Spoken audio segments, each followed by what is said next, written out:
सुप्रभात। Humanities bye विकास आर्या में आप सभी का स्वागत है। एनसीईआरटी कक्षा 12वीं राजनीतिक विज्ञान पाठ संख्या 1 शीत युद्ध का दौर लेक्चर नंबर ये 3 है। इसमें हम पढ़ने जा रहे हैं। इससे पहले हम लेक्चर नंबर 2 में पढ़े थे कि शीत युद्ध है क्या, किन कारणों की वजह से शीत युद्ध हुआ और शीत युद्ध का क्या प्रभाव रहा, और इसका निष्कर्ष हम लोग पढ़े थे। इस वीडियो में हम पढ़ने जा रहे हैं कि अमेरिका और सोवियत संघ जो दो ध्रुव वाले देश बने थे, इन दोनों ने अपने अपने विचारधाराओं को प्रचार प्रसार करने एवं एक दूसरे को विचारधारा को एक दूसरे की विचारधारा से बचाने के लिए अलग अलग सैन्य संगठनों के निर्माण किए, जिसमें सबसे पहले आता है कि अमेरिका ने 3 सैन्य संगठन बनाया था। पहला था नाटो, जो हम अगली वीडियो में आप लोगों को बता दिया हूँ। दूसरा इसने बनाया था सियाटो, उसके बाद से बनाया था, तीसरा था सेंटो। तो आइए सबसे पहले हम नाटो के बारे में पढ़ते हैं कि भाई नाटो का गठन क्यों, कब और किन परिस्थितियों में, उसका क्या उद्देश्य था नाटो बनाने का। नाटो का फुल फॉर्म होता है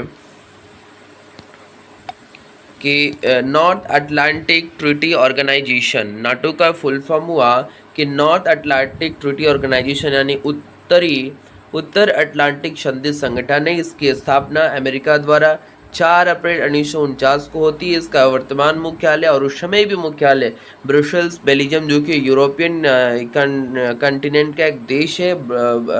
बेल्जियम, वहीं पर इसका मुख्यालय है। अभी इसके सदस्य देशों की संख्या 30 है। देखिए, इस संगठन को बनाने का क्या उद्देश्य था, अमेरिका का क्या उद्देश्य था इस संगठन को बनाने का। तो इस संगठन को बनाने का अमेरिका का 3 उद्देश्य था। पहला उद्देश्य ये था कि नाटो में शामिल सदस्य एक दूसरे की मदद करेंगे। ये सबसे बड़ी सैन्य संगठन थी जो अमेरिका बनाया था, कि 30 देशों का संगठन इसने बनाया और बोला कि हम सभी देश एक साथ रहेंगे और एक दूसरे की मदद करेंगे जब भी मदद का समय आएगा। सभी सदस्य मिलजुल कर रहेंगे। उसने ये बोला कि हम सभी सदस्य मिलजुल कर रहेंगे। अगर एक देश पर हमला होता है तो हम सभी सदस्य मिलकर मुकाबला करेंगे। अगला आता है सैन्य संगठन, इसने सियाटो बनाया, यानी South East Asian Treaty Organisation, यानी दक्षिण पूर्वी एशियाई संधि संगठन। इसकी स्थापना इसने 1954 में की और इसका उद्देश्य था साम्यवादियों की विस्तारवादी नीति से दक्षिण पूर्वी एशियाई देशों की रक्षा करना। जो साम्यवादियों की नीति थी, साम्यवाद और समाजवाद की विचारधारा को, जो दक्षिण पूर्व एशियाई देश थे, दक्षिण पूर्व एशिया में कौन कौन से देश आ जाएंगे भाई, तो श्रीलंका हो गया, थाईलैंड हो गया, मतलब जो भी इधर इंडिया के नीचे जो दक्षिण एशिया के देश हैं, उन सभी देशों में साम्यवाद की विस्तारवादी नीति को बचाना था।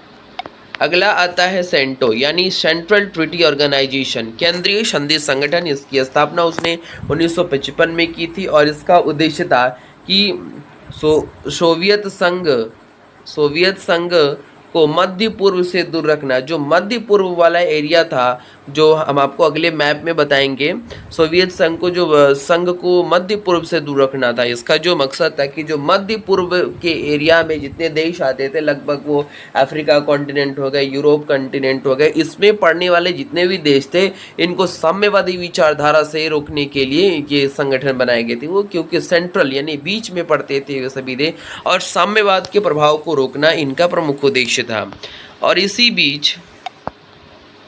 और इसके संस्थापक अमेरिका था। और इसी बीच सोवियत संघ, जो वर्तमान रूस है, उसने भी एक अपनी सैन्य संगठन बनाई जिसका नाम रखा गया वार्शा पैक्ट, जिसको इंग्लिश में वार्शा पैक्ट बोलते हैं और हिंदी में बोलते हैं वार्शा संधि, जिसकी स्थापना 1955 में की गई। और संस्थापक था हमारा सोवियत संघ।